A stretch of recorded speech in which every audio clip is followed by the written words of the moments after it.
समंत भद्राचार्य विरचित रत्नकरण श्रावकाचार त्याच्यामधलं शिक्षाव्रतांचं वर्णन आपण बघतोय. शिक्षाव्रताचं स्वरूप आपण बघतोय ना, सामायिक नावाचं शिक्षाव्रत आपण बघतोय. तर सामायिकाचं म्हणजे काय महत्त्व आहे, तर त्याचे हे 4-5 श्लोक आपण बघितले. तर काय सांगितलं होतं की सामायिक कशाला म्हणायचं, की ज्या क्रियेमध्ये सर्व प्रकारच्या म्हणजे ज्या मर्यादा केल्या तिथला तर त्या भागातला तर त्याग आहेच, पण जिथं आपण त्याग केलेला नाही तिथला सुद्धा तेवढ्या काळापुरता म्हणजे सर्व क्षेत्रातील सर्व पापांचा त्याग ज्या वेळेस घडतो किंवा ज्यामध्ये घडतो तर ते काय आहे, सामायिक नावाचं शिक्षाव्रत आहे. त्याच्यानंतर हे सामायिक कसं करायचं, तर एक वेळेची मर्यादा करून की एवढं मांडी घालून बसणार किंवा अजून काय ते केस बांधले किंवा वस्त्र बांधलं वगैरे असं सगळं काय आहे, तर त्याच्या सगळं व्यवस्थित बांधून म्हणा किंवा तेवढं त्या कालापर्यंत मी तिथे सामायिक करणार असं तिथं काय आहे, तर सामायिकाची तिथं मर्यादा करून त्या वेळेपुरतं तिथे सामायिक करणार असं तिथं नियम केला. त्याच्यानंतर सामायिक कुठं करायचं किंवा त्याचं योग्य स्थान कसं असलं पाहिजे, तर ते काय सांगितलं, जिथं कोणी येणारं जाणारं नसेल किंवा त्या जिथं आपण सामायिक करणार आहे तिथं कुणाचं तरी काही उपद्व्याप किंवा काही उपद्रव करणारं असं ठिकाण ते नसलं पाहिजे. मग असं ह्या सगळ्या उपद्रवाने रहित एकांत स्थान, मग ते वन असेल, धर्मशाळा असेल, मंदिर असेल किंवा आपलं घर असेल, पर्वत असं कुठलंही चालेल, स्मशान, फक्त तिथं काय आहे तर कुणाचाही तिथं उपद्रव म्हणजे काय येणं जाणं किंवा तिथं त्यांचा गोंधळ बडबड अशा गोष्टी नसल्या पाहिजेत. का तर त्या गोष्टींमुळे आपलं मन विचलित होऊ शकतं किंवा सामायिकामध्ये आपलं लक्ष लागणार नाही. ह्या अपेक्षेने ही सगळी काळजी तिथं घ्यायला सांगितली आहे. त्याच्यानंतर सामायिक कधी करायचंय,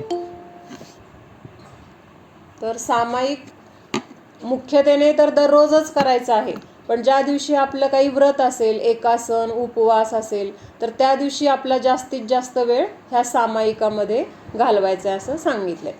त्याच्यानंतर सामायिक करत असताना काय सांगितलं आहे, कसं सामायिक करायचं, तर आळसाने रहित होऊन आणि आपल्या मनामध्ये अशी एकाग्रता झाली पाहिजे की बाहेरच्या कुठल्याही गोष्टीचा तिथं विषय राहणार नाही. म्हणजे सगळ्या प्रकारच्या पापांचा त्याग, सगळ्या परिग्रहाचा त्याग, सगळ्या कषायांचा त्याग, आळसाचा त्याग असं सगळं सोडून आपल्या मनाची एकाग्रता करून दररोज अशा पद्धतीने सामायिक केलं पाहिजे आणि सामायिक कसं वाढवत गेलं पाहिजे.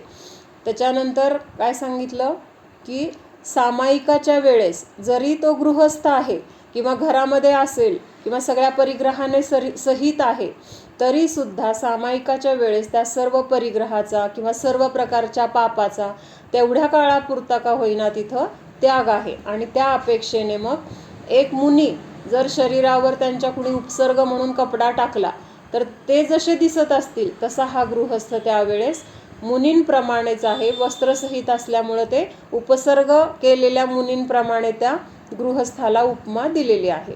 म्हणजे बाकीचं सगळं काय आहे, तर अंतरंग आणि बाकी सगळ्या क्रिया आणि परिग्रहाच्या अपेक्षेने तिथे समानता सांगितली आहे.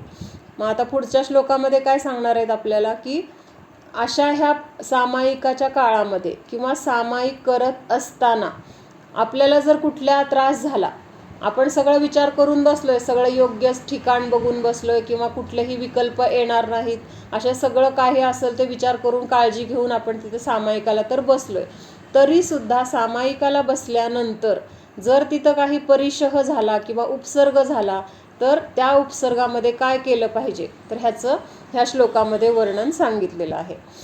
परिशह उपसर्ग सहन करणे का उपदेश, म्हणजे सामायिक करत असताना परिशह म्हणजे काय आणि उपसर्ग म्हणजे काय, ह्या दोन्हीमधला फरक आपण बघूया. पण ह्या दोन्हींचं जर तिथं काही त्यांना त्रास झाला दोघांच्या निमित्तात, म्हणजे परिशहाच्या निमित्तात किंवा उपसर्गाच्या निमित्तात मुनींवर काही संकट आलं किंवा त्यांना काही त्रास झाला, तर त्यावेळेस कसं असलं पाहिजे ह्याचं मुनींनाच काय, जे कोणी सामायिक करतील त्या सर्वांसाठीच हा उपदेश आहे. श्लोक म्हणूया आपण. शीतोष्ण दंश मशक शीतोष्ण दंश मशक परिशहामुपसर्गमपि परिशहमुपसर्गमपि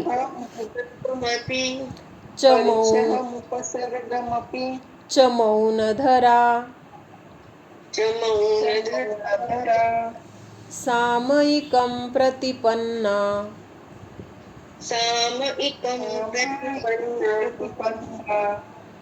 अधिकुर्वीरन्न चलयोगाः.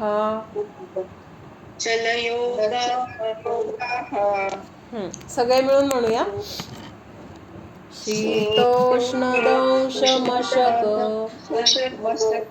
परिशहमुपसर्गमपि च मौनधरा सामयिकं प्रतिपन्ना अधिकुर्वीरन्न चलयोगाः. मग आता उपसर्ग कशाला म्हणायचं आणि परिशह कशाला म्हणायचं? तर जे नैसर्गिक असतात, म्हणजे जे मुद्दाम कुणी केलेलं नाही, पण त्या गोष्टींमुळे आपल्याला त्रास होतोय, पण ती गोष्ट मुद्दाम जाणून बुजून किंवा त्रास करायचा ह्या हेतूने कुणी आपल्याला त्रास दिलेला नाही, पण त्रास तर होतोय. मग असं नैसर्गिकरित्या किंवा आपोआप होणाऱ्या ह्या त्रासाला काय म्हटलंय? परिशह. म्हणजे उदाहरणार्थ आता डास चावला, मुंगी चावली, मग आता हे काय मुद्दाम त्यांनी चावलं का? त्यांना कळत नसतं ना. म्हणजे त्यांच्या अवस्थेमध्ये त्यांना काय, त्यांचं पोट भरायचंय ह्या अपेक्षेने ते आपल्याला अन्न म्हणून ते चावायला येतात. त्यांचा हेतू आहे का बाबा ह्यांना त्रास द्यायचा आहे किंवा ह्यांना चावून ह्यांना दुःख झालं पाहिजे, असं काय नाही. तर असं जे होतं तर त्याला म्हटलं परिशह. आणि उपसर्ग म्हणजे काय? जाणून बुजून त्रास देणे. काय म्हटलं? उपसर्ग म्हणजे जाणून बुजून त्रास देणे. म्हणजे तिथं हेतूच आहे की तिथं त्रास द्यायचा आहे, त्यांना त्रास झाला पाहिजे, त्यांना दुःख झालं पाहिजे किंवा त्या सामायिकामधून त्यांना विचलित करायचंय, असं जे असेल तर त्याला काय म्हटलं? उपसर्ग असं म्हटलं. म्हणजे आता श्रेणिकाने गळ्यामध्ये साप टाकला, म्हणजे मुनींवर उपसर्ग केला, पण त्याला उपसर्ग का म्हटलं? तर तो जाणून बुजून त्यांनी त्रास द्यायच्या हेतूने केलंय ना. परिशह नाही म्हणता येणार त्याला. त्याला काय म्हटलं गेलं? उपसर्ग म्हटलं गेलं. किंवा जे जे काही असे मुनींवर कुणी अत्याचार केलेत किंवा त्यांच्यावर असे बळजबरी, किंवा आता ते गजकुमार मुनींच्या डोक्यावर काय ठेवली? पेटलेली शेगडी ठेवली. म्हणजे हे सुद्धा काय आहे? त्या मुनींना त्रास द्यायचा हेतू होता त्यांचा, आणि म्हणून ते काय झाला? तर उपसर्ग झाला. मग असं हा उपसर्ग तरी होईल किंवा परिशह होईल जेव्हा सामायिकाला बसणार त्यावेळेस. बसल्यानंतर जर असं काही झालं तर त्यावेळेस ते कसं सहन करायचं, किंवा त्यावेळेस आपलं मन विचलित नाही झालं पाहिजे किंवा तिथं रागद्वेषांची उत्पत्ती नाही झाली पाहिजे, असं तिथं सांगितलंय. म्हणजे सामायिक म्हणजे काय? तर मुळात समता भावाला धारण करणे. म्हणजे साध्या सोप्या गोष्टीमध्ये सामायिकाचा अर्थ काय होतो? तर ज्यामध्ये समता भावाला आपण धारण करतो. म्हणजे तिथं कुणाबद्दल इष्टभाव नाही किंवा अनिष्ट भाव नाही, राग नाही किंवा द्वेष नाही, कुठली इच्छा नाही किंवा आकुलता नाही. म्हणजे साम्य भाव आहे, एक शांत समता भाव. चांगलं असेल वाईट असेल दोन्हींच्या प्रती कसा आहे? तिथं समता भाव आहे. कोणाला चांगलं म्हणणार नाही किंवा कोणाला वाईट म्हणणार नाही. तर असं ते सामायिक. त्यावेळेस आपल्याला जर असे बाहेरून काही त्रास झाले तर त्यामध्ये आपण कसं राहिलं पाहिजे हे इथं सांगितलं. मग काय सांगितलं? शीत, उष्ण, दंश, मशक, परिशह. म्हणजे शीत म्हणजे थंडी वाजत असेल, खूप थंडी असते कधी कधी खूप गरमी आहे, किंवा कुठले तरी असे हे विंचू, साप, मुंगी ह्याच्याद्वारे आपल्याला काहीतरी दंश झाला, मुंगी चावली, डास चावला, विंचू चावला, गोम चावली, असे जे जे प्राणी आहेत मग ते कुठून येऊन अचानक चावू शकतात. मग अशांच्याकडून जर आपल्याला दंश झाला किंवा अजून काय अशा प्रकारचे हे परिशह आहेत ना, तर सगळे परिशह पण मला वाटतं 22 प्रकारचेच आहेत. मग ह्या 22 प्रकारांनी जे जे काही त्रास होतो तर तो त्रास जरी झाला तरी सुद्धा तिथं समताभाव असला पाहिजे, किंवा उपसर्ग जरी झाला तरी तिथं उपसर्ग मपीच मौन धरा. तर त्यावेळेस तिथं मौन धरा म्हणजे काय सांगितलंय? की मौन धरायचं म्हणजे बोलत तर नाही आपण, पण तरी पण तिथं आतमध्ये आकुलता नाही झाली पाहिजे, हा त्याचा अर्थ घ्यायचा आहे. मौन तर आहेच, सामायिकाच्या वेळेस आपण काही बोलणार नाही आहे, पण त्यावेळेस आपल्याला बोलायचं नाही आहे किंवा आपल्याला स्वतःला काही सांगायचं नाही कुणाला, तर असं आतल्या असं विचार करून आतल्या आत मला असं थंडीच वाजायला लागली, मला खूप उखडतंय, किंवा मला हे चावलं, काय चावलं असेल, आता त्याचं काय होणार मला वगैरे, असं कुठल्याही विचाराने आपलं मन विचलित नाही झालं पाहिजे. म्हणून तिथं काय म्हटलंय, मौन. मौन म्हणजे बोलायचं नाही असं व्यवहाराने म्हटलंय, पण तिथं मनामध्ये सुद्धा असे कुठले विचार नाही आले पाहिजेत, किंवा त्या गोष्टीच्या प्रती आपल्याला द्वेषभाव किंवा तिथं चीड राग असं काही तिथं उत्पन्न नाही झालं पाहिजे, असं ह्याच्यामध्ये सांगितलंय. काय सांगितलंय, सामायिको धारण करणे वाले. मौन धरा म्हणजे सामायिकाला धारण करणारे जे मौन, म्हणजे असे जे कोण आहेत तर ज्यांनी मौन धारण केलेलं आहे, अशा जे कोणी असतील, मुनी असेल, श्रावक असेल, तर त्यांनी काय करायला पाहिजे, तर योगों की चंचलता रहित गृहस्थ. योगों की चंचलता म्हणजे काय, आता योग कशाला म्हणायचं, योग म्हणजे काय, 3 योग आहेत. पहिल्यांदा आपण ते बघूया, मनोयोग, वचन योग आणि काय योग. तर मनाच्या द्वारे आपण काय करतो, सतत कुठले ना कुठले विकल्प, विचार, तर ही मनाची काय आहे, तर चंचलता आहे. त्याच्यानंतर वचन योग कशाला म्हटलंय, जे काही आपण बोलतो, तर ते बोलणं म्हणजे काय आहे, तर वचन योग म्हटलंय त्याला. आणि काय योग म्हणजे काय, शरीराची क्रिया, हालचाल करणे किंवा काहीतरी क्रिया करणे, इकडून तिकडं जाणं, हे सगळं काय आहे, तर काय योग असं म्हटलेलं आहे. मग ह्या 3 योगांच्या चंचलतेने रहित आहे ना जो सामायिकेला बसलेला गृहस्थ कसा आहे, एकतर सगळं अंतरंग बहिरंग परिग्रह, तिथं काही विषय नाही आहे किंवा त्याचा विचार नाही आहे, त्याचा त्याग करून तेवढ्या वेळापुरता त्याने काय केलेलं आहे, एकतर मौन धारण केलेलं आहे, आणि मनाची, वचनाची आणि कायेची जी काही क्रिया आहे, तर ही क्रिया म्हणजेच काय, तिथं चंचलता म्हटलंय. चंचलता कुठल्या अपेक्षेने, तर त्या क्रिया होत आहेत, तर ह्याला म्हणजे स्थिर राहून अशा क्रिया होतील का. आता बोलायचं म्हटलं तरी आपल्या म्हणजे तोंडाची हालचाल होते की नाही, किंवा काय एखादी गोष्ट, काय काम करायचे, तर त्यावेळेस आपल्या शरीराची हालचाल होणार आहे, तर ही काय आहे, तर चंचलता म्हटली जाते. तर ह्यालाच मन, वचन आणि काय हे 3 योगांची चंचलता, ह्या चंचलतेने रहित असा सामायिकेला बसलेला गृहस्थ, तर त्यांनी काय केलं पाहिजे, तर शीत उष्ण तथा दंश मशक परिशह को और उपसर्ग को भी सहन करे. काय सांगितलंय, म्हणजे जे सामायिकाला बसलेले गृहस्थ किंवा जे कोणी जीव असतील, तर त्यांनी सामायिक करत असताना एकतर मौन आहे, त्याच्यानंतर मन, वचन, कायाची चंचलता म्हणजे मनाची क्रिया, वचनाची क्रिया आणि शरीराची क्रिया, ह्या 3 क्रियांचा तिथं काय केलेला आहे, तेवढ्या वेळापुरता त्याग केलेला आहे. मनाच्या द्वारे आपण काय, त्यावेळेस आपलं काय चिंतन चाललेलं आहे, तर एकतर 12 भावनांचं चिंतन असेल, किंवा ह्या संसाराच्या निस्सारतेचं चिंतन असेल, स्वतःच्या आत्म्याचं चिंतन असेल, तर हे चिंतन चाललेलं असताना तिथं बाहेरचा संसाराचा विकल्प आहे का मनामध्ये, मग त्या अपेक्षेने तिथं मन काय आहे, मन त्या योगाने रहित म्हटलं गेलं. कुठल्या योगाने, मनोयोग म्हणजे संसाराबद्दलच्या कुठल्याही क्रियाचा तिथं काय आहे, आता अवलंबन राहिलेलं नाही. आणि वचन तर काय बोलतोय का आपण, वचनाची क्रिया पण तिथं नाही आहे, कारण आपण सामायिकाच्या वेळेस मौन आहे, आपलं अंतरंगामध्ये आपण लीन आहोत, त्यामुळे बाहेर बोलण्याचा किंवा कुणाशी बोलायचं किंवा काय असा विकल्प सुद्धा तिथं नाही. म्हणजे मनाने, वचनाने, आणि शरीर कसं आहे आपलं, स्थिर आहे, हातावर हात ठेवलाय, मांडी घातलेली आहे, असं एक डोळे मिटलेले आहेत, म्हणजे ही सामायिकाची अवस्था, म्हणजे शरीर पण आपलं कसं आहे, तर स्थिर आहे. म्हणून मनाने, वचनाने आणि कायेने त्यावेळेस आपण कसे आहोत, मन वचन कायेच्या चंचलतेने रहित आहोत. मग ही चंचलता जी आहे ना, तर त्याला योग म्हटलंय. योग म्हणजे काय, चंचलता. तर ही चंचलताच तिथं काय आहे, राहिली नाही त्या काळापुरती. मग अशा गृहस्थांनी जे काही बाहेरून उपसर्ग होतील किंवा परिशह होईल, तर त्या परिशहाला सहन केलं पाहिजे असं सांगितलंय. मग सहन केलं पाहिजे ही बळजबरी वाटते की नाही, सहन करायला पाहिजे म्हणजे त्रास होतोय पण सहन करायला पाहिजे, तर असं अर्थ नाही घ्यायचा. तर सहन केलं पाहिजे म्हणजे कसं, की त्यावेळेस आपण ह्या शरीरापासून भिन्न आहोत अशी भावना आपल्याला तिथं असली पाहिजे. आणि समजा डास चावला, मुंगी चावली, शरीराला चावलेलं जाणवणार आपल्याला, त्या वेदनेचा आपल्याला तिथं जाणीव होणार आहे किंवा लक्ष तिकडं आपल्याला जाणार आहे. कारण का, तर आपलं जाणणं हा आपला स्वभाव आहे, ज्ञान आहे. त्या ज्ञानाला काम काय आहे, तर सतत जाणणं हे ज्ञानाचं काम आहे. त्यामुळे ह्या गोष्टी आपल्या लक्षात येणार आहेत. पण त्या गोष्टी लक्षात आल्यानंतर सुद्धा तिथं ते दुसऱ्या कुणाला तरी होतंय, मला काही होत नाहीये, हा तिथं विचार पाहिजे. म्हणजे फक्त जाणण्याचं काम तिथं चालू राहणार आहे.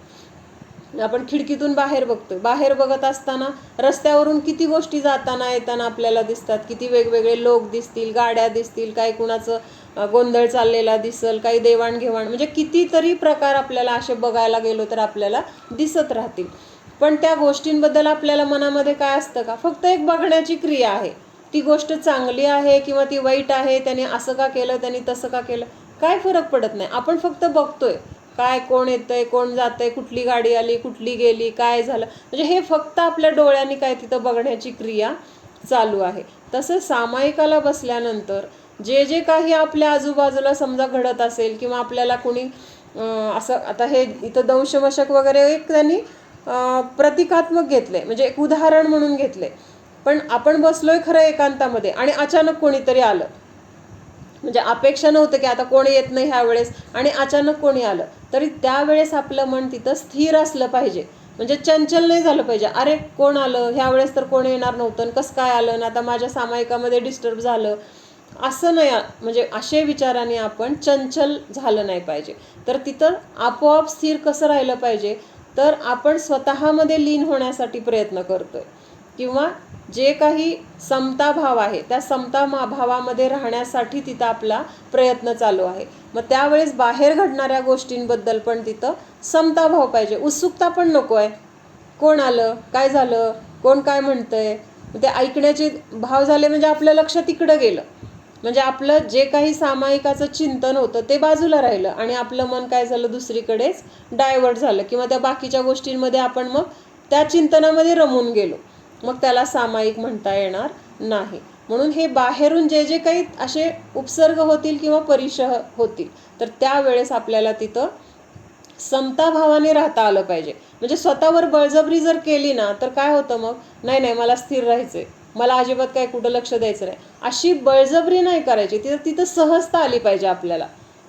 एवढ्या काळापुरता मला ह्या सगळ्या गोष्टींचा त्याग आहे, त्यामुळे जे काही त्या गोष्टींमध्ये घडणार असेल किंवा जे काही कुणाचं चालू असेल, मला त्याच्याशी आत्ता काही देणं घेणं नाही, हा विचार तिथं पाहिजे. आणि त्यामुळे जरी ह्या शरीराला काही त्रास झाला किंवा आता मांडी दुखते, पाय दुखतोय, गुडघा दुखतोय, 10 मिनटं 15 मिनटं अर्धा तास आपण बसलोय आणि त्या आसनामध्ये आपल्याला काही त्रास होत असेल, तरीसुद्धा तिथं आपल्याला स्वतःच्या मध्ये राहण्याची स्थिरता आली पाहिजे.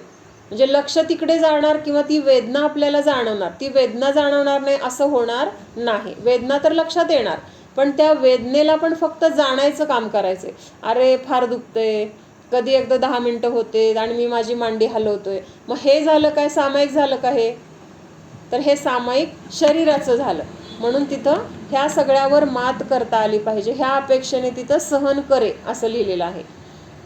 म्हणजे कुणीतरी अन्याय करते मला आता सहन केलं पाहिजे, हा विषय जर असेल तर आपल्याला समताभाव समजला नाही.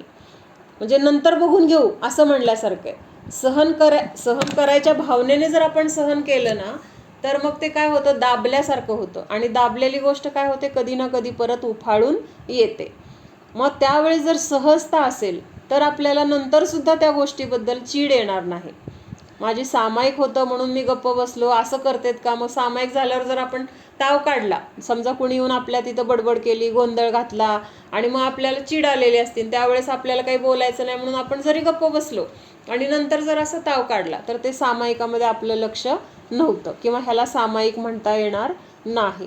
मग असं पाहिजे की कुणाचं काय चाललंय त्याचं त्याच्याबरोबर मला माझ्या स्वतःमध्ये राहायचंय, हा भाव तिथं राहणं आणि त्याला त्या अपेक्षेने इथं सहन करणे हा शब्द वापरलेला आहे.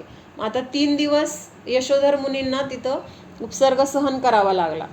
मग त्यावेळेस त्यांना असा भाव होता का की अरे मी आता मुनी आहे, मुनी अवस्थेमध्ये मला असे उपसर्ग झाल्यानंतर सहन करणं हे माझं कर्तव्य आहे, असा भाव नव्हता त्यांचा. त्यांचा भाव काय होता की ह्या शरीरापासून मी भिन्न आहे, हे शरीर माझं नाही, जे काही आहे कर्माचा उदय त्या कर्माच्या उदयामध्ये हे काही प्रसंग आलेला असेल किंवा असं काही असेल तर ते सुद्धा माझा संबंध त्याचा नाही. ते कर्म काय आता निर्जरा होऊन चालले किंवा नष्ट होण्यासाठी उदयाला आलेलं आहे.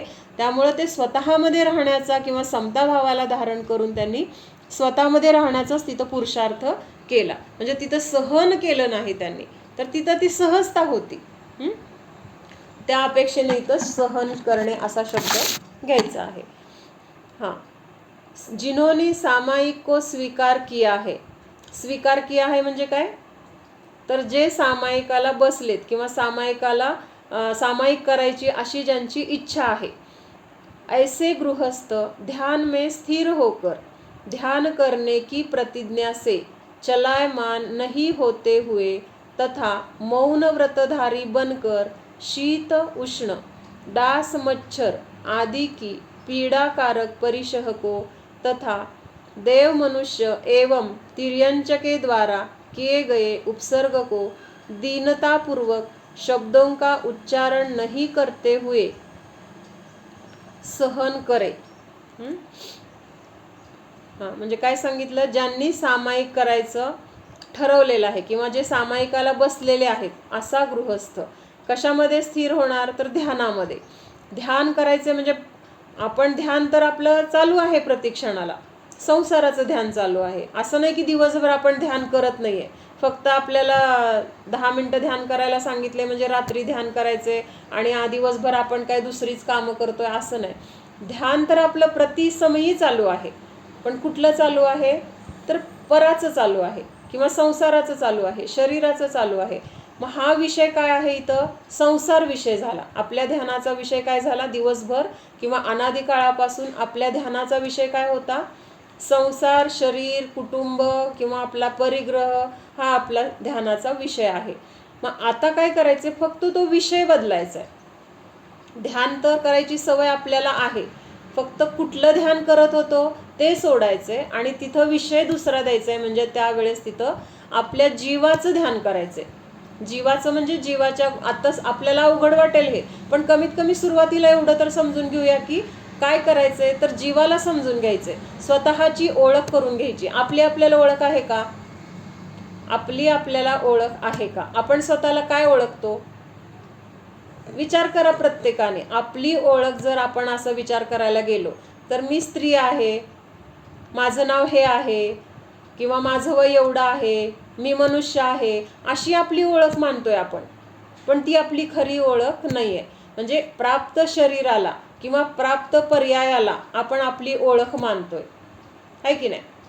म्हणून आपली हाक मारल्यावर आपणच का ओ देतो, तर आपल्याला ती आपली ओळख पक्की झालेली आहे. माझं नाव संयुक्ता आहे, संयुक्ता म्हणलं की बरोबर तूच ओ देणार, बाकी कोण देणार का, कारण बाकीच्यांना ती ओळख त्यांची नाही आहे. त्यांची आता दुसरं ज्याचं नाव आहे त्यांची ती ओळख त्यांनी धरली आहे. किंवा आपल्याला कुठल्या तरी पुरुष आहे म्हटलं तर आपल्याला ते असं वाटेल का, नाही मी तर स्त्री आहे. म्हणजे आपल्याला इतकं पक्क झालेलं आहे की तीच माझी ओळख. मग आपली ही ओळखच नाही आहे. आपली खरी ओळख काय आहे, तर जीव आहे. मी जीव आहे आणि माझं स्वरूप काय आहे, तर हे आपल्याला आजपर्यंत आपण कधी विचार केला नाही किंवा त्याचं चिंतन कधी केलं नाही. त्यामुळं तो विषय आता आपल्याला ह्या ध्यानामध्ये घ्यायचा आहे. स्वतःची पहिल्यांदा ओळख करून घ्यायची. मग ही ओळख झाल्यानंतर हळूहळू आपल्याला आपली संपत्ती काय आहे, आपलं खरं वैभव काय आहे, जे माझ्यासोबत कायम राहणार आहे असं कुठली गोष्ट आहे, किंवा ते कसं आहे जीव, की म्हणजे त्याचं अस्तित्व कुठं असतं, कसं असतं, म्हणजे हे सगळं आपल्याला काय करायचं, त्या ध्यानामध्ये शिकायचंय. आणि ते जेव्हा आपल्याला आपली खरी ओळख पटणार किंवा त्या जीवाची आपल्याला खरी रुची त्यावेळेस निर्माण होणार, जेव्हा आपल्याला त्याची ओळख होणार. आपल्याला ओळखच नाही तर त्याचा आवड कशी निर्माण होणार त्या गोष्टीची. म्हणून पहिल्यांदा काय करायचंय, तर स्वतःची ओळख आपल्याला करून घ्यायची. आणि हे ओळख करून घेण्याची वेळ कुठली आहे, तर ती ध्यान म्हणा किंवा सामायिक म्हणा असं म्हटलेलं आहे. म्हणजे त्या सामायिकामध्ये आपल्याला वाटतं ना काय करायचंय, तर आपल्या स्वतःला आपण तिथं बघायचंय. आजपर्यंत आपण काय केलंय, आपल्या स्वतःकडे एवढं दुर्लक्ष केलंय किंवा स्वतःचा आपण एवढा अपमान केलाय किंवा आपण अपराध एवढा केलाय की बाकीचे जगामधले सगळे अपराध त्याच्या पुढे काय आहेत, तर किरकोळ आहेत. म्हणजे जगामधले आपल्याला हे मोठे मोठे अपराध वाटतात, कुणी कुणाचा खून केला, कुणी अत्याचार केली, कुणी मोठा डाका घातला, तर हे आपल्याला मोठे अत्याचार वाटतात किंवा ते अपराध वाटतात. पण आपल्या स्वतःवर आपण केवढा मोठा अन्याय करतोय हा विचार आपल्याला येत नाही. आणि आपण स्वतःची ओळख आपण स्वतःला म्हणजे माहीत नाही आहे, किंवा आपली स्वतःची ओळख आपण शरीराच्या रूपाने मानतोय. हा आपल्यावर झालेला सगळ्यात मोठा अन्याय आहे. आणि तो कुणी केलाय अन्याय? आपणच केलाय. मग दूर कोण करणार? आपणच करणार. मग तो अन्याय दूर करायचा आहे. म्हणजे आता काल आपण विषय बघितला ना, की मान कशा आहे, सगळेजण घरात आहेत आणि जर आपल्याकडे कुणी बघितलं नाही तर आपल्याला तिथं काय होतं? अपमान वाटतो. किंवा एक छोटंसं बाळ जरी असलं ना, त्या बाळाकडे जरी आपण त्याच्याकडे दुर्लक्ष केलं तरी त्याला अपमान वाटतो. म्हणजे किती छोटं असतं, त्याला काय कळत नसतं, लगेच रडतो किंवा काय वस्तू वगैरे परत आपण त्याच्याकडे लक्ष देऊन त्याला काय दिलं तर फेकून देतं ते. म्हणजे इतकं तिथं त्याला सुद्धा मान कशा आहे किंवा तिथं अपमान वाटतो. म्हणजे तिथं त्याला सुद्धा त्याच्याकडे दुर्लक्ष झालेलं चालत नाही, म्हणजे छोट्या बाळाला. आणि आपण तर म्हणजे आपल्याला पण नाही चालत, पण त्या छोट्याला सुद्धा चालत नाही. मग अनादी काळापासून आपण काय केलंय, ज्या शरीरामध्ये आपण गेलो तर त्या शरीर रूप आपण आपल्याला मानलंय. म्हणजे आज आपण मनुष्य पर्यायात आहोत, तर हे पर्याय म्हणजे मी, मनुष्य पर्याय म्हणजे मी, अशी आपली तिथं पूर्ण मान्यता आहे. आता उद्या समजा आपण इथून ह्या भवातून आपलं जेव्हा मरण होईल, समजा आपण देवलोकात गेलं, तर त्यावेळेस आपल्याला ही पर्याय आठवणार नाही. त्यावेळेस ती पर्याय माझी किंवा ते पर्याय म्हणजे मी असं आपण मानणार. मग त्यावेळेस ह्या जन्मामध्ये आपण कुठं होतो किंवा आपलं कुठलं शरीर होतं, कसं होतं, काय संयोग होते, ह्या गोष्टीला तिथं आता काही महत्त्व राहणार नाही. कारण आता तिथं जे मिळालंय ना, तर ते माझं किंवा ते म्हणजे मी. मग आता असंच बघायला गेलं तर मागच्या जन्मी पण आपण कुठंतरी होतो की नाही? मागच्या जन्मी पण आपलं घर असणार आहे, आपलं शरीर असणार आहे, आपले नातेवाईक असणार आहेत, आपले काही काही आवडीच्या न आवडीच्या गोष्टी असणार आहेत. त्या गोष्टींचा आज आपल्याला किती आठवण येते. त्यावेळेस त्या भावामध्ये पण ती पर्याय, त्या शरीर रूप आपण स्वतःला मांडलं होतं. मग ते आहे का? आता ह्या शरीर रूप मानले. तसं ज्या पुढच्या भावामध्ये जिथं जाणार तिथं त्या रूप मानणार. तिर्यांच्या गतीमध्ये गेलो, त्या प्राणी रूप स्वतःला मानलं. मग स्वतःच्या जीवाला कुठं ओळखतो आपण? त्या पर्यायात जाणारा जो जीव आहे किंवा ती पर्याय धारण करणारा जो जीव आहे, त्याला कधी आपण विचार केला? कधी आपण त्याचं अस्तित्व जाणलं? मग हा त्याच्यावर केलेला सगळ्यात मोठा अन्याय आहे. आपल्याला वाटतं का? कमीत कमी आत्ता तरी ते आपल्याला वाटलं पाहिजे. म्हणजे मी स्त्री नसताना स्वतःला स्त्री मानलं, मी मुलगी नसताना स्वतःला मुलगी मानलं, आई नसताना स्वतःला आई मानलं. आज किती वाटलं कुणाकुणाला की मदर्स डे म्हणून आईनी मला विश केलं, मुलीनी विश केलं, त्याच्यामध्ये किती आनंद मानला. वाटलं की नाही संयोग? स्टेटस ठेवलं की नाही? असू दे का, मी उदाहरण म्हणून सांगते, आपल्याला काय असं हे नाही म्हणायचं. पण आपल्याला त्याच्यामध्ये मोठेपणा वाटतो की नाही, की आपण त्या रूप, मोठेपणा म्हणल्यापेक्षा असं का वाटतं आपल्याला मोठेपणा, तर आपण त्या रूप आपल्याला मानतोय, त्या ती पर्याय म्हणजेच मी आपलं असं आपण मानतोय. म्हणजे ही पर्याय माझी नाहीच, माझी ओळख वेगळी आहे, माझं अस्तित्व वेगळं आहे. आणि ते अस्तित्व काय आहे, त्या अस्तित्वाची ओळख मला करून घेण्यासाठी हा एकच जन्म महत्त्वाचा आहे, मनुष्य जन्म. ह्याच्यानंतर आपण कुठल्या जन्मात कुठं जाणार आहे, कुठं आपले कसे कर्माचे उदय असतील, तिथं आपल्याला बुद्धी समजा आत्ता आहे ती बुद्धी नसेल तर मग पुढं नाही मिळालं तर काय करायचं? त्यापेक्षा आत्ता हातात संधी आहे ना, तर आत्ता आपल्या स्वतःची ओळख आपण करून घेतली पाहिजे. आणि आपण प्रतिक्रमण बाहेरचं तर नेहमी करतो, सकाळ दुपार संध्याकाळ करत असेल, किंवा प्रतिक्रमण पाठ आहे आम्ही प्रतिक्रमण करतो, किंवा एखादी गोष्ट बाहेरची काही चुकीची वाटली तरी प्रतिक्रमण करेल, आजारी पडलो काही संकट आलं तरी प्रतिक्रमण करू, ह्या सगळ्या गोष्टीचं तर प्रतिक्रमण करतो. पण मी माझ्या स्वतःवर आज केवढा मोठा अन्याय करत आलोय अनादी काळापासून, हा विचार आपल्याला मनात येतो का? आणि तो येणं खूप गरजेचं आहे, की मी माझ्यावर किती मोठा अन्याय केलाय. मी स्वतःला जीवरूप कधी मानलंच नाही. कुणीतरी माझा सत्कार केला, कुठल्या रूपाचा सत्कार केला? आत्ता प्राप्त जे काही पर्याय आहे त्याच्यामुळे सत्कार केला. त्या पर्यायामध्ये एखादी गोष्ट काय घडली, चांगले मार्क पडले, पहिला नंबर आला, मग माझा पहिला नंबर आला म्हणजे कुणाचा आला? जीवाचा आला का? तो पहिला नंबर पुढच्या जन्मामध्ये आपण घेऊन जाणार आहे का?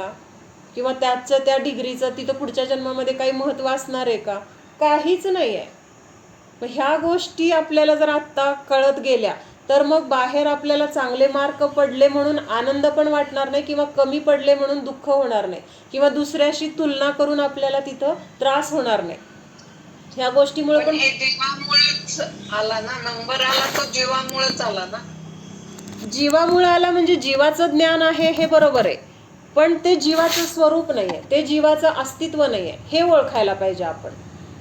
म्हणजे तो नंबर आता ज्या ज्या भावामध्ये आपण जाणार तिथं पहिल्यापासून परत शाळा शिकावी लागणार. समजा आता पुढचा जन्म परत आपल्याला मनुष्याचाच मिळू शकतो, मनुष्यातून मनुष्यगतीमध्ये आपण परत जन्म घेऊ शकतो, देवलोकात जाऊ शकतो, नरकगतीत जाऊ शकतो, तिर्यांच्या मध्ये जाऊ शकतो. तसं परत मनुष्यामध्येच आपण जन्म पण घेऊ शकतो. मग समजा आपल्याला परत मनुष्यगतीतच जन्म मिळाला, परत पहिल्यापासून सगळं शिकायचंय की. मग मागच्या वेळेस पहिला नंबर आला होता त्या डिग्रीचा आता काय उपयोग आहे? म्हणजे हे शाश्वत नाहीये हे सांगायचंय. म्हणजे हे कसं आहे, तात्पुरतं आहे. किंवा कर्माच्या उदयामध्ये तसं आपलं काहीतरी कर्म होतं म्हणून तिथं नंबर आला, आपण फार अभ्यास केला म्हणून नंबर आला असं नाहीये. तिथं तेवढं पुण्य पण होतं म्हणून तिथं बरोबर तो नंबर आला. म्हणजे एखाद्याने अभ्यास केलेला असतो आणि ऐन वेळेस तिथं जे अभ्यास केलेला आहे ते सोडून बाकीचंच पडतं, असं होतं की नाही? म्हणजे खूप मुलांचं असं होतं की आम्ही ह्याचा खूप छान अभ्यास केला होता पण त्यातलं काहीच आलं नाही. आणि एखाद्याने काय होतं, एखादं सहज काहीतरी जाता जाता बघितलेलं असतं, केलेलं नसतं, आणि जे केलेलं असतं ते सोडून ह्यातलं आलं बरोबर त्यांनी ते लिहिलं गेलं त्याच्याकडून. म्हणजे शेवटी काय आहे तर आपल्या पुण्याचा किंवा पापाचा जसा उदय असेल त्यानुसार आपल्याला तिथं ते तसं बाहेर दिसणार आहे, फळ मिळणार आहे. मग आपण आत्ता हे बघतोय की त्या रूप आपण नाही हे आपल्याला त्यावेळेस लक्षात यायला पाहिजे. ही डिग्री कुणाची आहे? ह्या शरीराच्या निमित्तात मिळालेली आहे. किंवा जे काही आपलं कौतुक असेल बाहेर किंवा कुठं अपमान होत असेल, तिरस्कार होत असेल, दोन्हीही गोष्टी कशा आहेत? शरीराला धरून आहेत. जीवाला तिथं कोण धरतं का? आता आपल्या एकमेकांचा जीव आपण बघतोय का? आता एकमेकांना आपण ओळखण्याचं साधन काय? शरीर आहे. म्हणजे आपण कुणाला ओळखतोय? शरीराला ओळखतोय. आई वडील कुणाचे? शरीराचे. मुलं कुणाची? शरीराची. जीवाला तर मुलं नाही, जीवाला आई वडील नाही, जीवाचा जन्म होत नाही, जीवाचं मरण होत नाही. का बरं जीवाचा जन्म होत नाही? तर अनादि अनंत आहे जीव. म्हणजे जीव कुणी बनवला नाही, आणि जी गोष्ट बनवली नाही तर ती गोष्ट नष्ट पण होत नाही. आणि जी गोष्ट बनली जाते तर त्याचा नियमाने नाश होतो. अवघड वाटतंय का? नाही ना. म्हणजे आता शरीर आपण म्हणतो नष्ट होतं, जीव नष्ट होत नाही, शरीर नष्ट होतं असं आपण म्हणतो. पण हे आपल्याला शरीराबद्दलचं प्रेम किंवा मोह नष्ट होण्यासाठी हे समजून घ्यायचंय की बाबा शरीर नष्ट होतं आणि जीव नष्ट होत नाही. शरीराचं अस्तित्व म्हणजे माझं अस्तित्व नाही, माझं अस्तित्व तर जीव स्वरूप आहे आणि जीव कधी नाश होत नाही. असं म्हणल्यानंतर आपल्याला तिथं मरणाची भीती राहत नाही किंवा शरीराला काही त्रास झाला तर तिथं आपल्याला त्रास होत नाही. पण आता शरीर नाश होतं म्हणजे काय होतं? हे शरीर म्हणजे एक द्रव्य आहे का? शरीर एक आहे. म्हणजे आपलं माझं शरीर म्हणतो म्हणजे माझं शरीर एक आहे किंवा एक शरीर हे असं म्हटलं जातं. पण हे शरीर काय आहे तर पुद्गल द्रव्य आहे. पुद्गल द्रव्य आहे. आणि एक पुद्गल द्रव्य असं जर बघायला गेलं, शुद्ध पुद्गल द्रव्य तर एक परमाणू आहे. परमाणू म्हणजे जो आपल्या डोळ्यांना पण दिसणार नाही, तर त्या परमाणूला जाणणे हे फक्त केवल ज्ञानाचा विषय आहे. आणि हे शरीर काय आहे तर अनंत पुद्गल परमाणूंपासून बनलेलं एक स्कंधरूप द्रव्य आहे. म्हणजे ह्या शरीरामध्ये किती परमाणू आहेत तर अनंत परमाणू आहेत. आणि जेव्हा आपण म्हणतो ना हे शरीर नष्ट झालं तर काय होतात? ते परमाणू वेगळे वेगळे होतात. म्हणजे आपण त्याला जाळलं किंवा त्याला कोणी पुरलं तर त्यावेळेस त्याचं विघटन होतं, किंवा जळले तर त्या शरीराचे राखेमध्ये रूपांतर होतं. म्हणजे तिथं काय झाले? परमाणू त्या शरीराचे त्या रूप झाले, किंवा ती राख पुन्हा वाऱ्याने उडून गेली म्हणजे ते परमाणू परत सुट्टे सुट्टे होऊन गेले, परत काही काळाने एकत्र येऊन परत त्याच्यापासून शरीर बनतं. म्हणजे परमाणू पण नष्ट होत नाही, कुठलंही द्रव्य नष्ट होत नाही. फक्त काय होतं? त्याचं परिणमन होतं किंवा त्याचा बदल होतो, रूप बदलतं. ह्याला परिणमन म्हटलंय. पण आपण नाश होतो म्हणून घाबरतो, रडतो, आपल्याला त्याची भीती असते, त्रास वाटतो. म्हणून समजून घेण्यासाठी म्हटलं जातं की शरीर नष्ट होतंय आणि कुठल्या अपेक्षेने नष्ट होतंय तर त्याचं फॉर्म बदलतंय. म्हणजे त्याची अवस्था जी आहे तर ती अवस्था बदलतीये. म्हणून त्याला नष्ट झालं असं म्हटलं जातं. आणि दुसरं ते नष्ट झालं तरी आपलं नाही आहे, त्यामुळे आपल्याला दुःख वाटायचं कारण नाही. ह्या अपेक्षेने तिथं काय म्हटलंय की शरीर नश्वर आहे किंवा ते माझं नाही, हे पटण्यासाठी आपल्याला शरीराला नश्वरता किंवा त्याच्यामधलं जीर्णशीर्णता हे आपण बघतो. म्हणजे आपल्याला शरीराला पण समजून का घ्यायचंय, तर शरीर माझं स्वरूप नाही आणि माझं स्वरूप काय आहे ह्या दोन गोष्टी समजण्यासाठी शरीराचं पण स्वरूप कळलं पाहिजे आणि जीवाचं पण स्वरूप कळलं पाहिजे. तर आपण तिथं परीक्षा करून काय करणार आहे, दोघांमध्ये भेद करू शकणार आहे. म्हणून त्यावेळेस आपल्याला तिथं मग स्वतःच्या जीवाची ओळख होणार आहे. आणि ही ओळख आपल्याला का करायची आहे, तर ते आपलं अस्तित्व खरं आहे, त्याच्यामध्ये खरं सुख आहे, त्याच्यामध्ये आनंद आहे, त्याच्यामध्ये काय आहे तर शाश्वतता आहे, परिपूर्णता आहे, त्या जीवाला दुसऱ्या कशाची गरज नाही. हे सगळं आपल्याला जेव्हा जीवाचं स्वरूप आपण शिकणार किंवा त्याची ओळख आपण करून घेणार तेव्हा हे सगळं समजणार आहे. मग आपल्यासाठी महत्त्वाचं काय आहे हे आपल्याला कळलं पाहिजे. ते कधी कळणार, जेव्हा हे जीवाची आपली ओळख होणार. म्हणून त्याचं म्हणजे ह्या जीवावर केलेल्या अन्यायाचं पण आपण प्रतिक्रमण केलं पाहिजे. प्रतिक्रमण केलं पाहिजे म्हणजेच माझं अस्तित्व आहे आणि त्या अस्तित्वाला मी आजपर्यंत जाणलं नाही हे आपल्याला कळलं तर तिथेच प्रतिक्रमण झालं.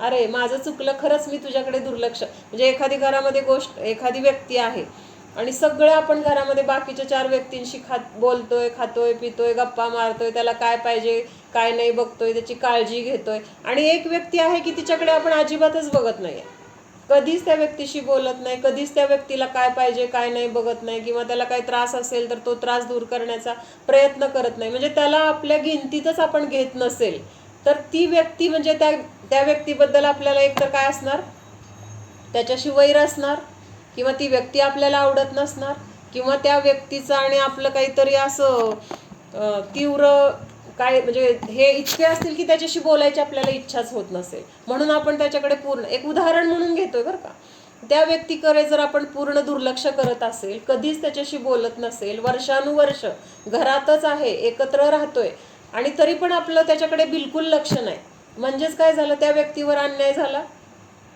झाला की नाही. म्हणजे बाकी सगळ्यांशी एक माणुसकी म्हणून तरी आपण बघायला पाहिजे. समजा त्या व्यक्तीला काही त्रास होत असेल, ती गरज असेल ती पूर्ण करायला पाहिजे, किंवा आपण खाता पिताना त्या व्यक्तीला पण द्यायला पाहिजे. ह्या गोष्टी आपण जर करत नसेल तर त्या व्यक्तीवर आपण अन्याय करतोय हे तर आपल्याला पटतंय का?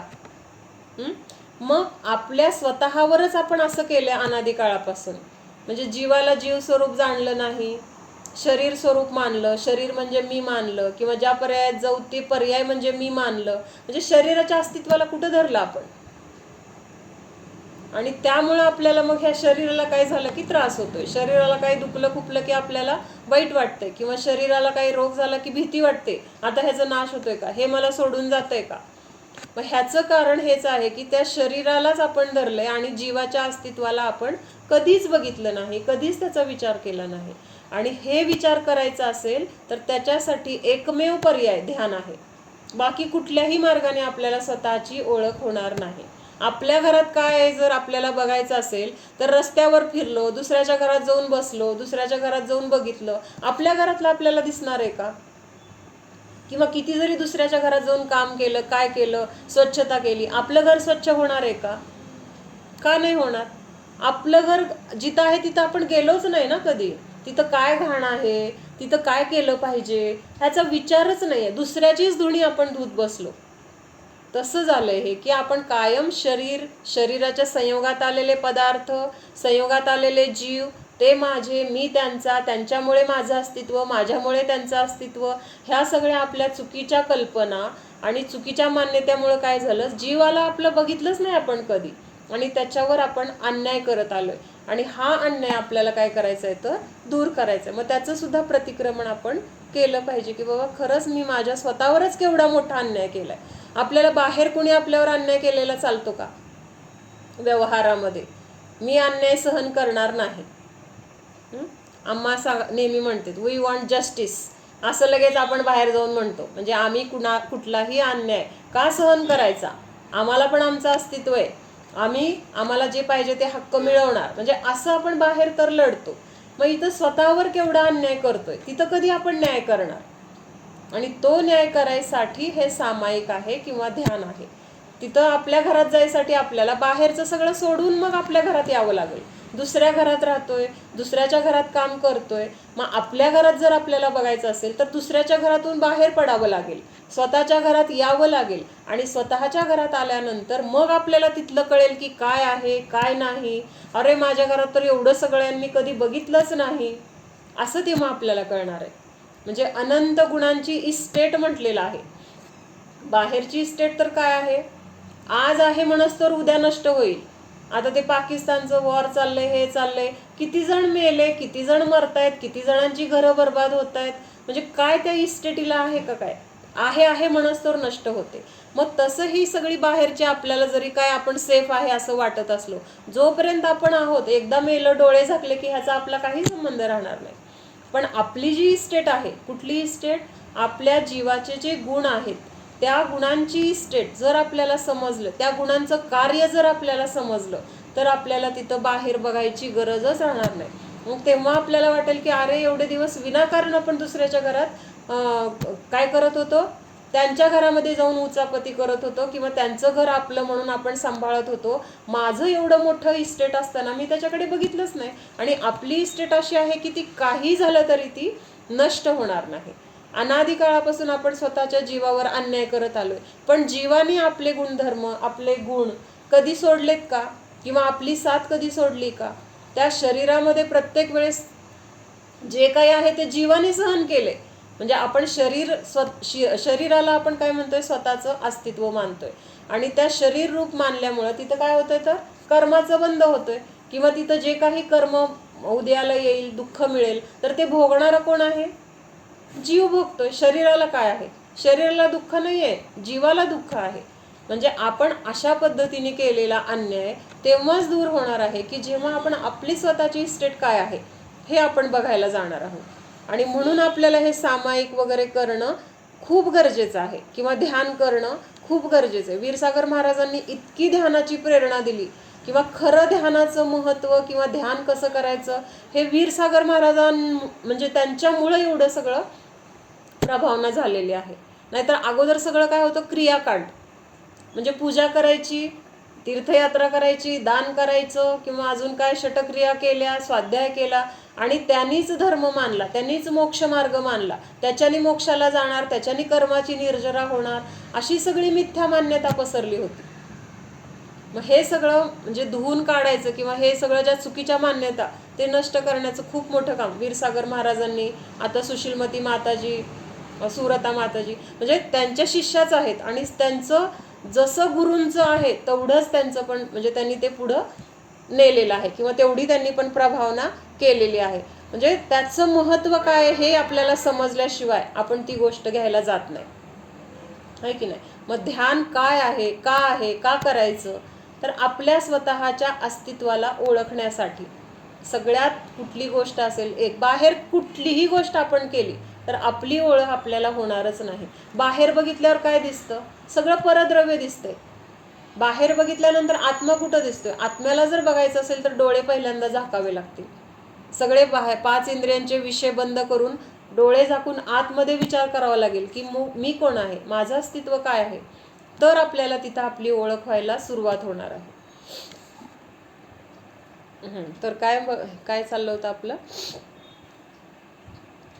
हाँ, ऐसे गृहस्थ ध्यान में स्थिर होकर ध्यान की प्रतिज्ञा से चलायमान नहीं होते हुए, म्हणजे बाहेरून किती जरी उपसर्ग झाले, परिशह झाले, तरी सुद्धा स्वतःच्या त्या सामायिक अवस्थेमधून बिलकुल चलायमान न होता मौन तर धारण केलेलं आहे. म्हणून मौनधारी बनकर शीत उष्ण डांस मच्छर आदि की पीड़ाकारक परिशह को तथा देव मनुष्य एवं तिर्यंचों के द्वारा किए गए उपसर्ग को दीनतापूर्वक शब्दों का उच्चारण नहीं करते हुए, दीनतापूर्वक म्हणजे अरे आता कसं होणार माझं, काय करू मी आता, असं उपहास किंवा एक असं असहाय होऊन असं उच्चारण न करता, तर धीराने समताभावाने शांत राहून तिथं ह्या उपसर्गाला तोंड दिलं पाहिजे किंवा तिथं समताभावामध्ये राहिलं पाहिजे.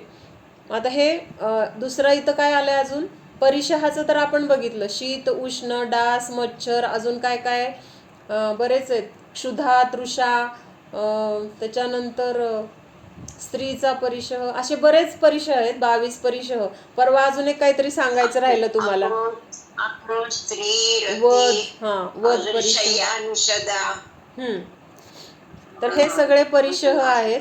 परवा पण मी म्हटलं होतं 22 प्रकारचे काय सांगितलं होतं ग, अभक्ष सांगायचे होते. आता 22 प्रकारचे अभक्ष आणि 22 प्रकारचे हे परिशह हे उद्या सांगते, लिहूनच काढते आता हे झाल्यानंतर. म्हणजे आपल्याला नुसतं माहीत तरी असलं पाहिजेत की परिशह कुठले आहेत. मग हे परिशह म्हणजे काय झालं, हे बाहेरून झालेले आहेत किंवा सहज झालेले आहेत, मुद्दाम केलेले नाही आहेत. आणि उपसर्ग म्हणजे काय आहे तर जाणून बुजून त्रास द्यायच्या हेतूनी केले गेलेले आहेत. मग आता हे उपसर्ग कुठले कुठले आहेत तर देवकृत आहेत, मनुष्यकृत आहेत, तिर्यंचकृत आहेत, आणि अजून मला वाटतं चौथा कुठला आहे, निसर्गकृत आहे बहुतेक. म्हणजे वादळ आलं किंवा पूर आला, म्हणजे हे बहुतेक त्याच्यामध्ये येते, मला नक्की माहीत नाही, ते पण मी उद्या सांगते तुम्हाला. मग आता हे उपसर्गामध्ये देवकृत उपसर्ग असतो तो काय काय असतो तर मुनी ध्यानाला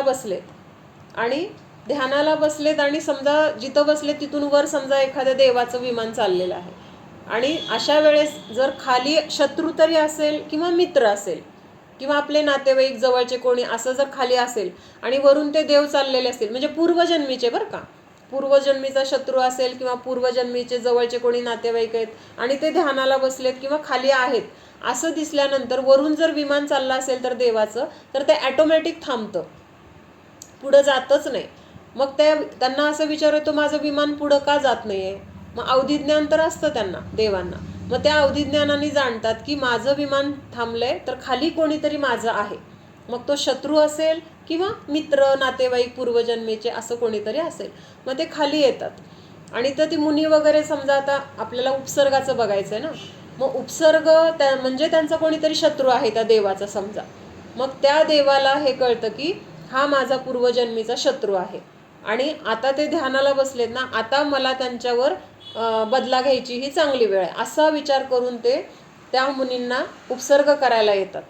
मग तिथं त्यांना वेगवेगळ्या प्रकारच्या आवाज काढून भीती दाखवतील किंवा त्यांच्यावर असे आगीचे वगैरे लोळ सोडतील किंवा वारा, पाऊस वगैरे अशाद्वारे दगडं किंवा भीतीदायक आवाज किंवा असे विभिन्न रूप धारण करून तिथे येऊन नाचतील, म्हणजे जेणेकरून ते घाबरले गेले पाहिजेत असं करतील. किंवा काय काय देव काय करतात, त्या मुनींना उचलून समुद्रात वगैरे पण फेकतात.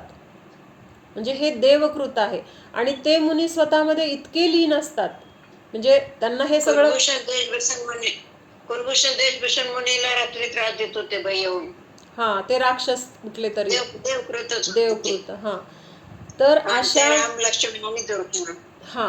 तर असे म्हणजे आता समजा त्यांना मुनी तर स्वतःच्या ध्यानामध्ये लीन आहेत आणि त्यांना उचलून त्या देवानी समुद्रात टाकले, पण कर्माची निर्जरा त्यांची एवढी फास्ट होती की त्या समुद्रात पडण्याच्या पूर्वीच त्यांना केवल ज्ञान होतं. म्हणजे समुद्रात पडायच्या आधीच तिथं केवल, म्हणजे त्यांचे सगळे कर्म नष्ट झाले आणि केवल ज्ञान झालं. आणि केवल ज्ञान झाल्यानंतर उपसर्ग राहत नाही.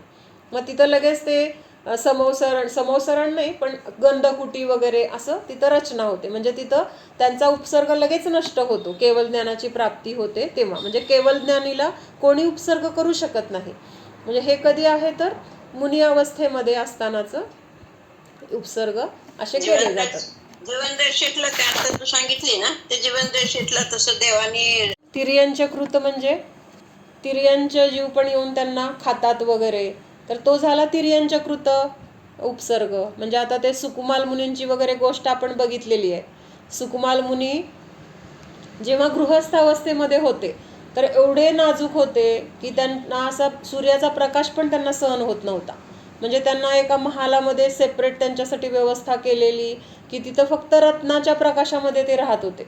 म्हणजे दिवसाचा उजेड वगैरे पण त्यांना सहन होत नव्हता, एवढं नाजूक होते ते. म्हणजे एखादा मोहरीचा दाणा त्यांच्या 7 गाद्या किंवा किती गाद्या त्या गाद्याच्या खालीच्या भागात असेल तरी पण त्यांना तो टोचत होता. म्हणजे इतकी परिस्थिती किंवा त्यांचं शरीर नाजूक होतं. त्यांना अन्नसुद्धा आपल्यासारखं चालायचं नाही. ते कमळाच्या पानांमध्ये असे कुठले तर ठराविक वेगळेच तांदूळ त्याच्यामध्ये शिजवून मग तो मऊ भात ते खायचे. म्हणजे सर्वांसाठी गेलेलं जेवण पण त्यांना पचत नव्हतं किंवा त्यांना चालतच नव्हतं, एवढं शरीर त्यांचं नाजूक होतं. पण जेव्हा त्यांनी दीक्षा घेतली दीक्षा घेतली म्हणजे कशी घेतली दीक्षा सुद्धा, अजून एक कारण होतं की त्यांच्या वडिलांनी अगोदर दीक्षा घेतलेली असते. कधी दीक्षा घेतलेली असते? हे पोटात असताना, म्हणजे आईच्या पोटात हे सुकुमाल आले आणि त्यावेळेस त्यांच्या वडिलांनी त्या पोटालाच राज तिलक केला. म्हणजे हा मुलगा ह्या राज्याचा जे होईल ते राज्याचा वारस असं म्हणून ते दीक्षा घेऊन गेले. दीक्षा घेऊन गेल्यानंतर त्यांच्या बायकोला तेव्हा खूप वाईट वाटलेलं आहे. म्हणजे जायला नको होतं अशी त्यांची इच्छा होती, पण ते दीक्षा घेऊन गेले. मग गेल्यानंतर तिला ही भीती वाटत असते की, किंवा कुठल्या तरी अवधिज्ञानी मुनींनी पण सांगितलेलं असतं की हिच्या पोटी येणारा जीव पण म्हणजे हे होणार, काय मुनी होणार, केवल ज्ञानी होणार वगैरे असं भविष्य सांगितलेलं असतं. मग त्या आईला वाटत असतं की नवरा तर गेला, आता दीक्षा घेऊन मुलांनी तरी जाऊ नये, म्हणून तिने काय केलेलं असतं, त्या महालामध्ये सगळी व्यवस्था, त्या महालाच्या बाहेर त्यांनी जायचंच नाही. आणि दुसरं सांगितलेलं असतं की ह्या गावामध्ये कुठल्याही मुनींना परवानगी नाही. म्हणजे तिथं द्वारपाल उभं केलेले असतात त्या वेशीजवळ, तिथून मुनींना आत येऊ द्यायचं नाही असं तिथं त्यांनी बंदी घातलेली असती आईनी, बरं का. आणि मग एक दिवस काय होतं की ती त्यांची दाई असते, दाईमा, त्यांना सांभाळणारी जी आई असते ना ती दाईमा असते. मग ती रडत असते खूप. मग ती खूप रडत असते म्हटल्यानंतर हे सुकुमाल विचारतात की तू का रडते एवढी. पहिल्यांदा तर ती खूप वेळ सांगत नाही, कारण तिला सांगायचं नाही असं पण तिला आदेश असतो. मग जेव्हा ह्यांनी खूपच विचारलं म्हटल्यानंतर ती सांगते की ह्या राज्याचा राजा किंवा ह्या गावाचा मालक आज ह्या गावामध्ये यायला तो काय झालाय, महाग झालाय. म्हणजे त्याला गावात यायला सुद्धा परवानगी नाहीये. म्हणजे कोण? ते मुनी ज्यांनी दीक्षा घेतली आहे ते आले असतील आणि त्यांना तिथून हकलून परत लावलं, हे त्या दाईंनी बघितलेलं असतं. आणि तिला त्या गोष्टीचं खूप वाईट वाटतं की एवढा मालक ह्या म्हणजे राजा होता किंवा आपल्या गावामध्ये एक मुनी म्हणून सुद्धा यायला त्यांना परवानगी नाही आहे, म्हणून ती रडत असते. मग हे कळल्यानंतर त्या सुकुमाल मुनींना काय होतं, तिथं त्यांना पण असं वैराग्य होतं किंवा कुठे आहेत ते मुनी, मला त्यांना बघायचंय, मला त्यांना भेटायचंय, असं त्यांना आतून तीव्र भाव होतात. आणि हे तर ह्यांचा सगळा महाल कसा आहे, बंदिस्त आहे, म्हणजे त्यांना बाहेर जायला रस्ता नाही आहे किंवा परवानगी नाही आहे. मग ते काय करतात, रात्री झोपल्यानंतर आईच्या सगळ्या साड्या एकाला एक बांधून, कितीतरी मजली त्यांचा महाल असतो, तर त्या महालावरून त्या साडी खाली सोडून त्या साड्यांवरून उतरून ते ते म्हणजे त्या मुनींना शोधत शोधत जातात. आणि मग ते कुठेतरी जंगलात आहेत वगैरे, तिथं त्यांना ते भेटले, सापडले, दर्शन केलं. मग तिथं त्यांना दीक्षा मागितली, मग दीक्षा घेतली त्यांनी. मग दीक्षा घेतल्यानंतर त्यांच्याबरोबर ह्यांचा विहार सुरू झाला. मग थोड्या दिवसांनी काय झालं, ही जी आई होते, आईला कळालं की आता मुलगा गेला किंवा आता दीक्षा तर घेतली, आता तर काहीच करू शकत नाही. तीव्र अर्थध्यान रौद्र ध्यान झालं तिला. काय झालं, तीव्र म्हणजे इतकं की अशी रडून रडून रडून रडून त्याच्यामध्ये ती हाय हाय करून मेली. आणि मरून कोण झाली, वाघीण झाली.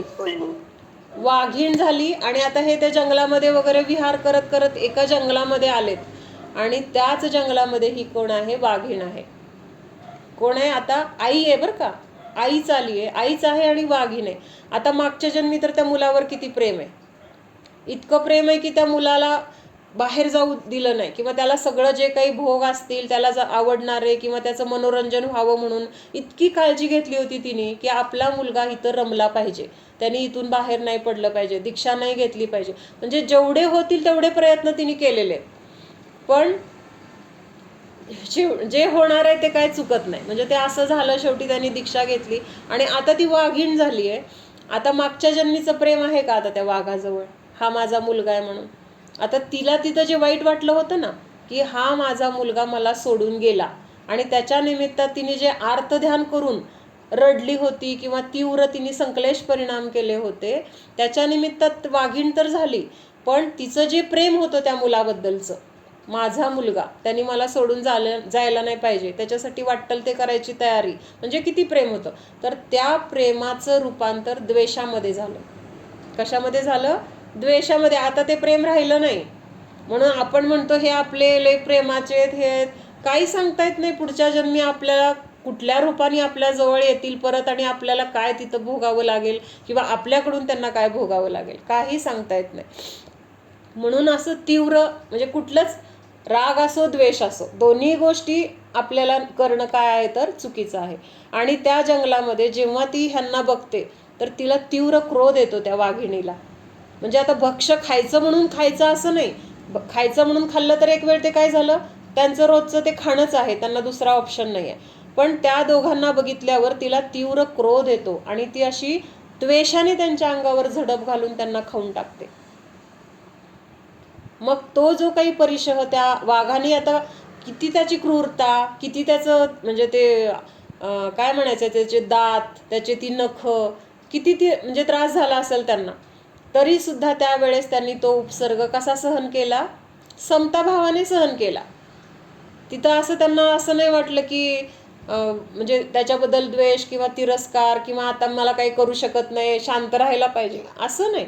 समताभाव होता तिथं आणि त्याच्यामध्ये त्यांना केवळ ज्ञान झालं वगैरे असं. म्हणजे उपसर्ग आपण बघत होतो ना, म्हणजे उपसर्ग कसे येतील ह्या गोष्टीतून आपण एका वेळेस बरंच काही आपल्याला शिकायला मिळतं. म्हणजे उपसर्गामध्ये ते कसे समताभावाने राहिले हे पण कळलं. दुसरं म्हणजे जे तीव्र आधी प्रेमाचं प्रतीक म्हणून ती आई होती तर तीच नंतर द्वेषाचं प्रतीक झाली. आणि असं नेहमी सांगतात आम्हा की जेवढं आपण जास्त तीव्र करतो कुठलीही गोष्ट, प्रेम असेल द्वेष असेल, तर ते असं उलटं होतं. म्हणजे प्रेम आहे तर पुढच्या जन्मी प्रेमच राहायला पाहिजे किंवा राहील अशी गॅरंटी नाही. म्हणजे त्याचं द्वेषामध्ये पण रूपांतर होतं, कधी द्वेषाचं प्रेमामध्ये रूपांतर होतं, दोन्ही होऊ शकतं. त्यामुळं कुठलीच गोष्ट करताना ही सावधानता जर राहिली तर असं तीव्रतेने किंवा उग्रतेने आपल्याकडून कशाय होणार नाही. मग हे झालं तिर्यंचकृत उपसर्ग. मग हे तिर्यंचकृत बरेच आहेत असे, बऱ्याच प्राण्यांनी, कुठल्या तरी एका घारीने एका मुनींचे असे टोचे मारून मारून सगळ्या शरीराला तिने त्रास दिला. मला वाटतं सुदर्शन शेठजी होते का कोण होतं लक्षात नाही. दीक्षा घेतल्यानंतर ती पण मागच्या जन्मीची कोण असते, त्यांच्या गावातली राणी असते बहुतेक बरं का, म्हणजे मला नीट लक्षात नाहीये पण असंच आहे कथानक की राणी असते आणि त्या सुदर्शन शेठवरती खूप आसक्त असते. म्हणजे ते खूप देखणे, सुंदर किंवा रुबाबदार किंवा असं पुरुषार्थी, हुशार, असं सगळ्याच गुणांनी संपन्न असतात. आणि त्या राणी काय त्यांच्यावर आसक्त झालेली असते आणि त्यांना आपल्या महालामध्ये वगैरे बोलवते.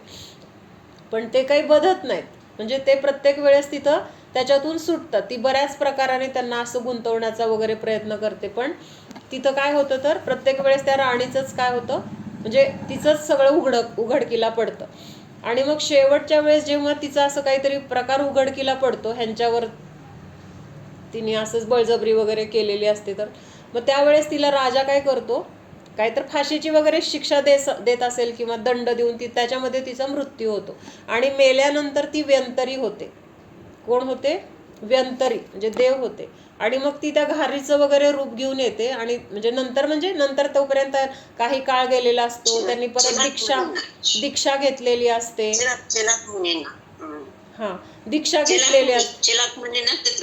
हा, मग दीक्षा घेतलेली असते आणि दीक्षा घेतल्यानंतर तिथं आता ते ध्यानाला बसलेत. मग त्यावेळेस ते असं दुसरं घारीचं रूप घेऊन वगैरे पूर्ण त्यांचे डोळे फोड, त्यांचं सगळं शरीर टोचे मारून मारून मारून सगळं रक्तबंबाळ करून टाकते. म्हणजे आता इथं कोण आहे काय आहे हे बघायचं नाही, मला उपसर्ग फक्त सांगायचंय की म्हणजे अशा पद्धतीने उपसर्ग झाले तरी ते मुनी कसे आहेत तिथं स्वतःमध्ये लीन आहेत, समताभावामध्ये आहेत. मग आपल्याला जेव्हा प्रतिकूल प्रसंग येतात, आपल्याला जे काही आपल्याला वाईट वाटतं किंवा दुःख होतं, तर आपल्याला काहीतरी प्रतिकूलता आलेली असती किंवा आपल्या मनाविरुद्ध घडलेलं असतं म्हणूनच आपल्याला वाईट वाटतं. मग आता ह्यांच्यावर जसे प्रसंग आलेत तेवढी तीव्रता आपल्या दुःखाची आहे का? आहे का?